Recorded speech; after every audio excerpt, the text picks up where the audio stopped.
నమస్కారం. ACN news కి స్వాగతం.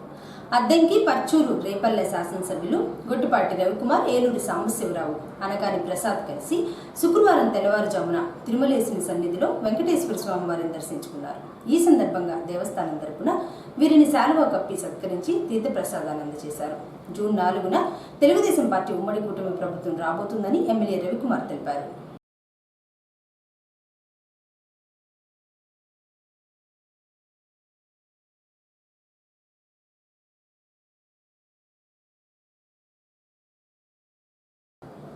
మొక్కజొన్న లోడుతో వెళుతున్న ట్రాక్టర్ను లారీ ఢీకొట్టడంతో ఒకరు మృతి చెందిన సంఘటన గురువారం రాత్రి చోటు చేసుకుంది. అద్దంకి మండలం శ్రీనివాసనగర్ సమీపంలో రాష్ట్రీయ రహదారిపై గురువారం రాత్రి మొక్కజొన్న లోడుతో ట్రాక్టర్ అద్దంకి వస్తుండగా గుర్తు తెలియని లారీ ఢీకొనడంతో స్పాట్లోని ఒకరు మృతి చెందారు. లారీ డ్రైవర్ ప్రమాదాన్ని గుర్తించి లారీ ఆపకుండా వెళ్లిపోయాడు. స్థానికులు ప్రమాదాన్ని గమనించి 108 వాహనానికి పోలీసులకు సమాచారం ఇచ్చారు. పోలీసులు స్పాట్కు చేరుకుని ప్రమాదం జరిగిన తీరును పరిశీలించి మృతదేహాన్ని అద్దంకి ప్రభుత్వ వైద్యశాలకు తరలించి రోడ్డుకి అడ్డంగా పడి ఉన్న ట్రాక్టర్ను తీయించి ట్రాఫిక్ అంతరాయం లేకుండా చేశారు. మృతుడి బంధువుల ఫిర్యాదు మేరకు పోలీసులు కేసు నమోదు చేసి దర్యాప్తు చేస్తున్నారు.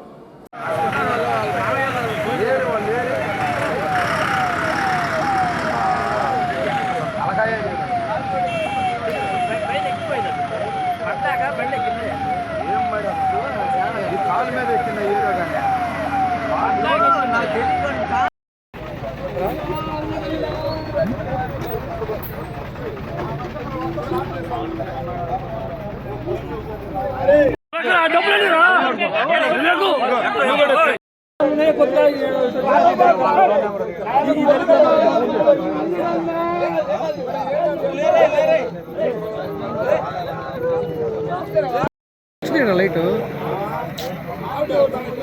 మంచి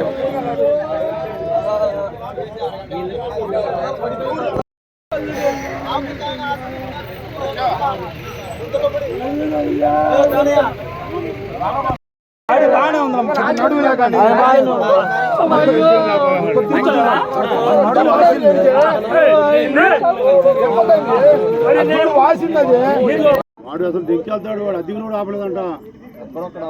రిలాక్స్ అవుతుంది, ఎందుకంటే దూరం పోయి రిలాక్స్ అవుతుంది.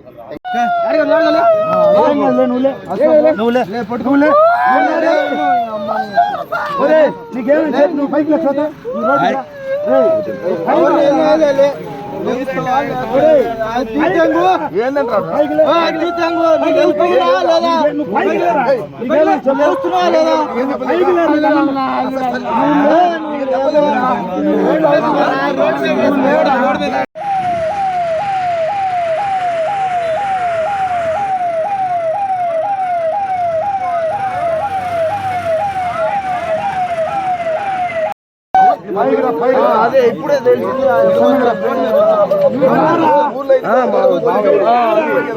నేను మాట్లాడితే అవన్నీ పట్టించుకోమాక అబ్బాయి పిల్లలు.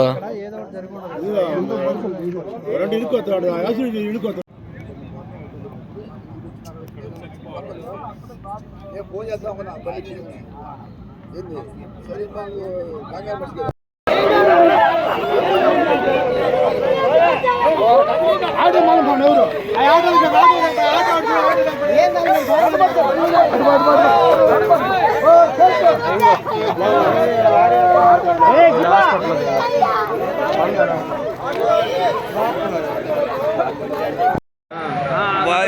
వీళ్ళేమో నర్సాపేట ఉంటారు.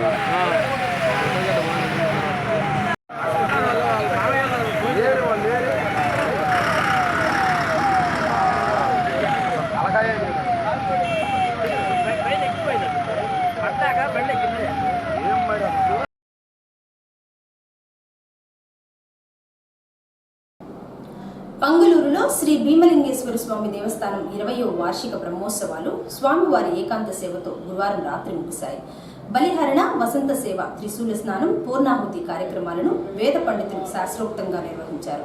అనంతరం ఆలయ ప్రాంగణంలో గ్రామస్తుల సహకారంతో ఏర్పాటు చేసిన అన్నదాన కార్యక్రమాన్ని మాజీ శాసనసభ్యులు ఘరటయ్య ప్రారంభించారు.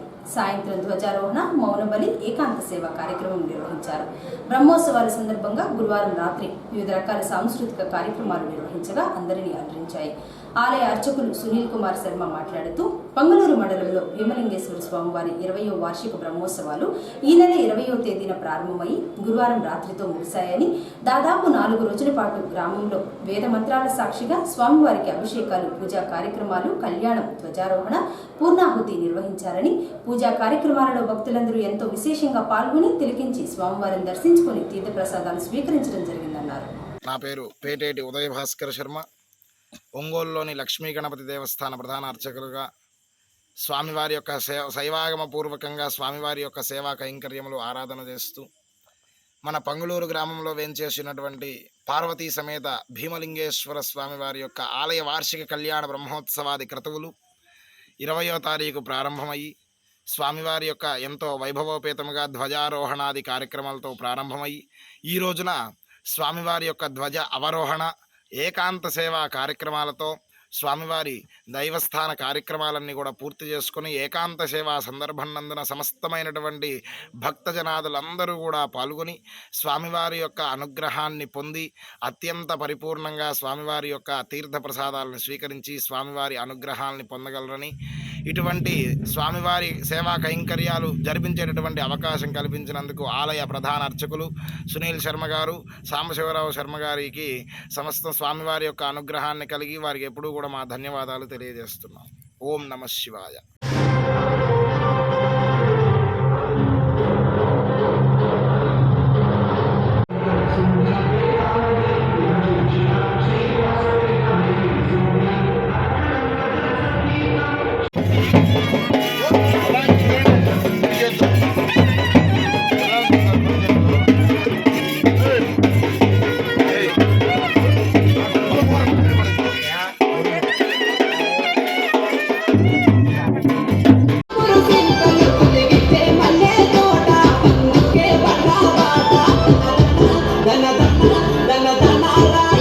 అది పోకుండా ఆయన జ్ఞాపకార్థంగా నేను నడుపుకుంటూ ఉన్నాను. దాదాపు నాకు 15 ఏళ్ళ వయసప్పటి నుంచి ఇంతవరకు ఇదే ప్రోగ్రాం చేసుకుంటూ ఉన్నాను. ఈ ఊరికి రావటానికి కారణమైన భాస్కర్ సార్ గారికి ముందుగా ధన్యవాదాలు తెలుపుకుంటున్నాను. మన పిల్లలకి ఇక్కడే ఒక 30 మంది దాకా డ్యాన్స్ నేర్పించి సంక్రాంతి పండగప్పుడు ప్రోగ్రాం చేయించాము. అప్పటి నుంచి నన్ను ఏ చిన్న కార్యక్రమం జరిగినా మన గ్రామస్తులందరూ నన్ను ఆదరిస్తున్నారు. వారందరికీ కానీ నేను శిరస్సు వంచి నమస్కరిస్తున్నాను. మా చిన్నారి పిల్లలను కానీ ఆశీర్వదిస్తున్నందుకు మీకు అందరికీ నా ధన్యవాదాలు.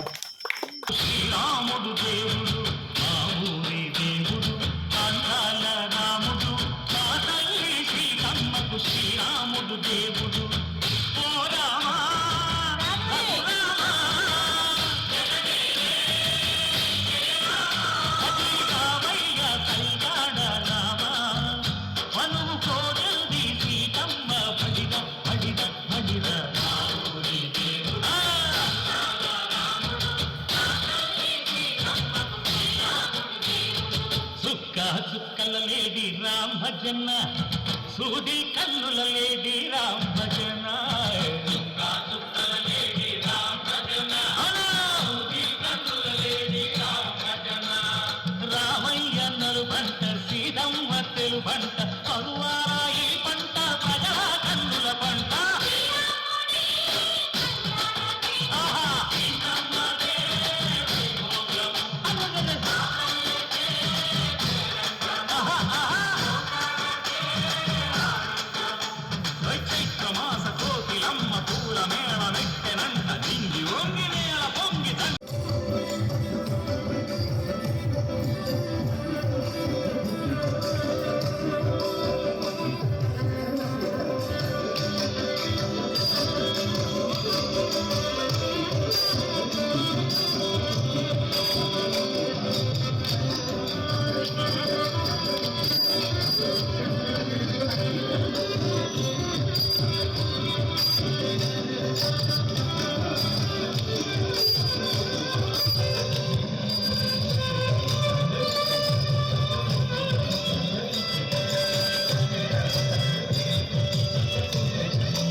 ప్రతి విద్యార్థి చిన్న వయసు నుంచి లక్ష్యం పెట్టుకుని చదువుకుంటే వారు అనుకున్నది సాధిస్తారని, బడియుడు పిల్లలందరూ బడిలో ఉండాలి కానీ పనిలో ఉండకూడదని జన విజ్ఞాన వేదిక నాయకుడు డాక్టర్ ఎలగాల హనుమంతరావు అన్నారు. జేవీవి ఆధ్వర్యంలో అద్దంకి పట్టణంలోని గురకాయపాలెం జిల్లా పరిషత్ హై స్కూల్లో జరుగుతున్న కిడ్స్ సమ్మర్ క్యాంపును డాక్టర్ హనుమంతరావు సందర్శించి విద్యార్థులతో ముచ్చటించి సమ్మర్ క్యాంపును ఉద్దేశించి మాట్లాడారు. ఈ వేసవిలో విద్యార్థులందరికీ గణితం, సైన్స్, డ్రాయింగ్, ఆటలు, పాటలు, ఇతర అంశాల గురించి చెప్పేందుకు జన విజ్ఞాన వేదిక ఆధ్వర్యంలో ఈ నెల 20వ తేదీ నుంచి సమ్మర్ క్యాంపు ఏర్పాటు చేశారని, అద్దంకిలో ఎన్టీఆర్ డిగ్రీ కాలేజీ, గురకాయపాలెంలో ఉన్న జిల్లా పరిషత్ హై స్కూల్లో కిడ్స్ సమ్మర్ క్యాంపులు జరుగుతున్నాయని, బడియేడు పిల్లలందరూ బడిలో ఉండాలన్న లక్ష్యంతో రాష్ట్ర ప్రభుత్వం కోట్ల రూపాయలు ఖర్చు చేసి పుస్తకాల నుంచి మధ్యాహ్న భోజనం వరకు అందిస్తున్నారని, తల్లిదండ్రులు ఈ విషయాన్ని గమనించి వారి పిల్లలను చక్కగా చదివించి ప్రయోజకులుగా తీర్చిదిద్దాలన్నారు. రేపటి దేశ భవిష్యత్తు చిన్నారుల విద్యపై ఆధారపడి ఉందని హనుమంతరావు తెలిపారు. ఆడపిల్లలకి ఎంత బాగా చదువుకుంటే జీవితంలో మీరు మీ కుటుంబం అంత పైకి ఎదుగుతారు. ఎందుకంటే కుటుంబంలో తల్లి పాత్ర చాలా ముఖ్యం. అంతేనా? పిల్లలకి ఏదైనా నేర్పుకోవాలన్నా ఫస్ట్ గురువు ఎవరు? అమ్మ. అంతేనా? ఫస్ట్ గురువు ఎవరు? అమ్మ. అందుకని అమ్మని మించిన గురువు ఫస్ట్ ఎవరు ఉండరు. కాబట్టి దీన్ని నేర్చుకోవాలనుకుంటే ముందు మీరు చదువు నేర్చుకోవాలి. ఆడపిల్లలకి చదువు ఎందుకులే, ఆడపిల్లలు పెద్ద తర్వాత పెళ్లి చేసి పంపిస్తే పోద్ది, లేకపోతే అంట్లు తవ్వడానికి, కసుపు ఉంచడానికి మాత్రమే, అన్నం వండడానికి మాత్రమే పనికి వస్తారు, వంటింట్లో ఉంటే చాలే, వంట నేర్చుకుంటే చాలే, ఇవి కాదు. అర్థమైందా?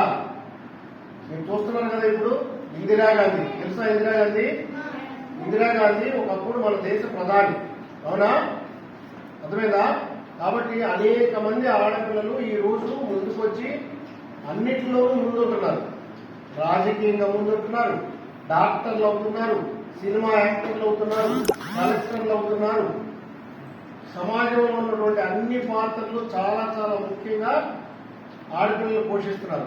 కాబట్టి ఆడపిల్లలకు చదువెందుకు అంటే మీ అమ్మా నాన్నని బతిమలాడైనా సరే మీరు చదువుని మానుకోకూడదు. ఏంటి? అర్థమైందా? చదువు అసలు మానేయకూడదు. చదువు రాదు అనుకోకండి, వస్తుంది. మనం చదివితే ఖచ్చితంగా మనకు అర్థం కాకపోతే మాస్టర్ని అడగాలి. ఈరోజు ప్రభుత్వం చాలా ఖర్చు పెడుతుంది మీ చదువు మీద. అంతేనా? మధ్యాహ్నం భోజనం పథకం పెడుతుందా? దేనికోసం? భోజనం పెట్టడానికి కాదు, బాగా చదువు నేర్చుకుంటారని. మీ పెద్దోళ్ళు ఇంటికి మళ్ళీ స్కూల్కి పంపించలేని పక్షంలో మిమ్మల్ని మళ్ళీ మీరు వెనకబడతారని చెప్పేసి, మీరు బడి ఎక్కడ మానేస్తారని చెప్పేసి ప్రభుత్వం చాలా పథకాలు పెడతా ఉంది. దీన్ని ఉపయోగించుకోవాలనుకుంటే ఖచ్చితంగా మీరు చదువుకోవాలి. అంతేనా? మీరు తమ్ముడు పుట్టాయనుకో ఏం చేస్తారు? మిమ్మల్ని నాన్న పొలం పోయి మీరు తమ్ముడిని అప్పచెప్తారు. అంతేనా? కానీ అట్లా కాకుండా చూడాలి. మీరు ఖచ్చితంగా చదువుకుంటారు చెప్పాలి. అర్థమైందా? ఎంత బాగా చదువుకుంటారో అంత సమాజంలో మీరు అంత పైకి ఎదుగుతారు. కలెక్టర్ అయిన వాళ్ళందరికీ కొమ్ములు లేవు, డాక్టర్లు అయిన అందరికీ కొమ్ములు లేవు. ఎవరు చదువుకుంటే వాళ్ళు పైకి ఎదుగుతారు. అర్థమైందా? రైట్.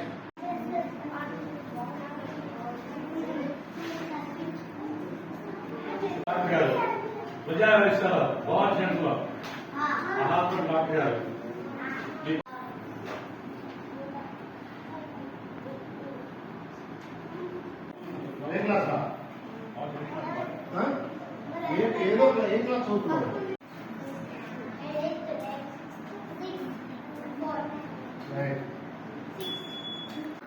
ఇంగ్లీష్ లో పేర్లు రాయడం వచ్చా? ఎవరికి వచ్చు? ఒక లేవండి. రైట్.